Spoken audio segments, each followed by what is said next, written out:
बिहार के अंदर अपराधियों को संरक्षित करने का काम किसी एक पार्टी ने किया तो उसका नाम राष्ट्रीय जनता दल है। यदि किसी एक नेता ने अपराधियों को महिमा मंडित किया तो उस नेता का नाम लालू प्रसाद यादव है। यदि किसी मुख्यमंत्री के राज्य में मुख्यमंत्री आवास से अपराधियों का डील होता था तो दो मुख्यमंत्री का नाम आता है, वो श्री लालू प्रसाद जी और श्रीमती राबड़ी देवी जी। यदि किसी सरकार के बारे में हाईकोर्ट की टिप्पणी देखी जाए तो वो राजद की सरकार के संदर्भ में ही टिप्पणी था कि यहां जंगल राज है। तो जिसके ऊपर इतने सारे आरोप लगे हों उसको अपने गिरेबान में झांक के देखना चाहिए। बिहार को अभी भी अपराधियों को आगे राजनीतिक रूप से बढ़ाने में राजद कहीं पीछे नहीं। अभी लोकसभा चुनाव में भी उन्होंने जैसे उम्मीदवारों को उतारा, आप लोगों को नहीं मालूम है क्या कैसे कैसे अपराधियों को टिकट दिया। तो जो अपराधियों को राजनीति में आगे लाना चाहता है वो ये जो बात करते हैं उनको अपने गिरबान में झांकना चाहिए। बाबूजी का इतिहास पूरा पढ़ना चाहिए। लालू जी के समय में और उनकी माता जी के समय में जो होता था उसी के कारण तो बिहार की छवि खराब हुई।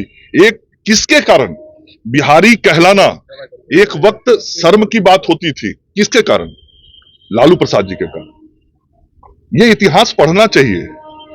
किसके कारण बिहारियों को दूसरे राज्य में जाना पड़ता था नौकरी तलाशने के लिए? एक समय था कि बिहार में 18 साल से ऊपर के होने पर किसी को कोई आस ही नहीं रहता था रोजगार और काम धंधा का। किसके कारण?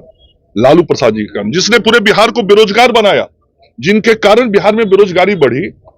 उनको अपने चीजों को देखना और समझना चाहिए। छोड़ दिया।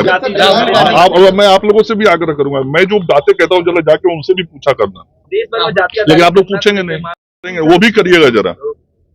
राहुल गांधी जो आरक्षण की बात कह रहे हैं, अब कह रहे हैं कि यूपी प्रेसिडेंट में भी राहुल गांधी जी क्या बात कर रहे हैं? राहुल गांधी जी वही बात कर रहे हैं जो बिहार में एनडीए की सरकार ने किया। मैं उस सरकार में भी मंत्री था। वो वही सारी बातें कर रहे हैं जो नीतीश कुमार जी के नेतृत्व में, एनडीए के नेतृत्व में, आदरणीय प्रधानमंत्री नरेंद्र मोदी जी के नेतृत्व में हम सब लोगों ने जनगणना का काम किया, सामाजिक रूप से जानकारी ली, आर्थिक रूप से जानकारी ली, उसी चीज को कर रहे हैं।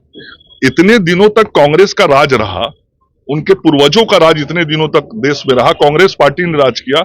इतने दिनों तक क्यों नहीं कांग्रेस पार्टी को होश आया? होश तब आया जब एनडीए इस काम को लेकर आगे बढ़ा। चलो।